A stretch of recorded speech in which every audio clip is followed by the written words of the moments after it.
Well, there's been a lot of cloak and dagger, but we spoke to a senior administration official who gave us a bit more clarity. They said that there were strikes that were launched from the air, surface and subsurface, which means that ships as well as submarines and fighter jets were all involved in this strike back. That's a combined strike force of the US Navy, the US Air Force and the Royal Air Force from the UK as well, with support coming from other nations.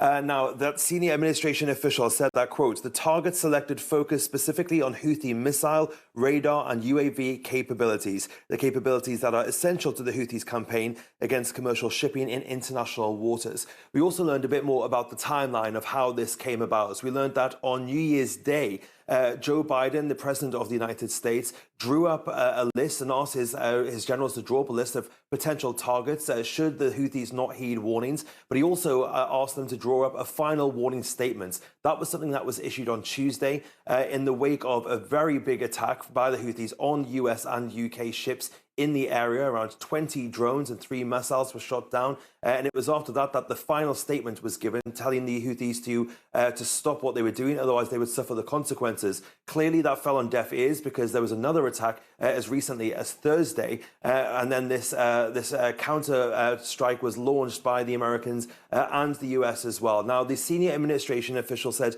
that there was, quote, no intent to escalate the situation. The aim is to degrade the ability of the Houthis to stop them from continuing attacks out, or these reckless attacks is what he called it.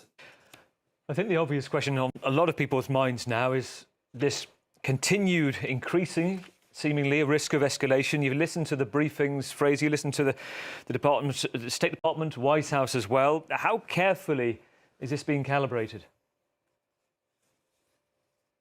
Very carefully, but at the end of the day, the White House is saying that they will do what they have to do. Joe Biden, in his statements this evening, saying, I will not hesitate to direct further measures to protect our people and the free flow of international commerce as necessary. But of course, this comes amid the wider backdrop of the war between Israel and Hamas, and the US has been trying hard to stop that conflict from escalating. They've sent carrier strike groups to the region.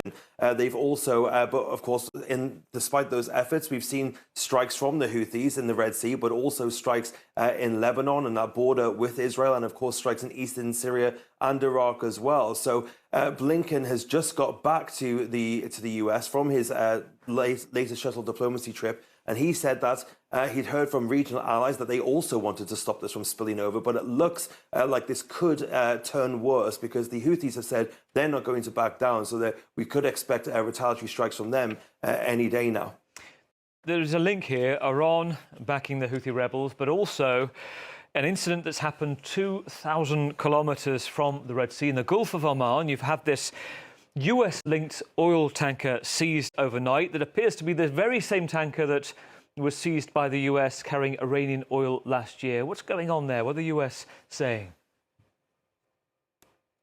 Yes, so the Iranians seized this tanker. They say it was in retaliation for the tanker being seized last year when it was seized by the US for carrying oil that went against sanctions that the US had put on Iran.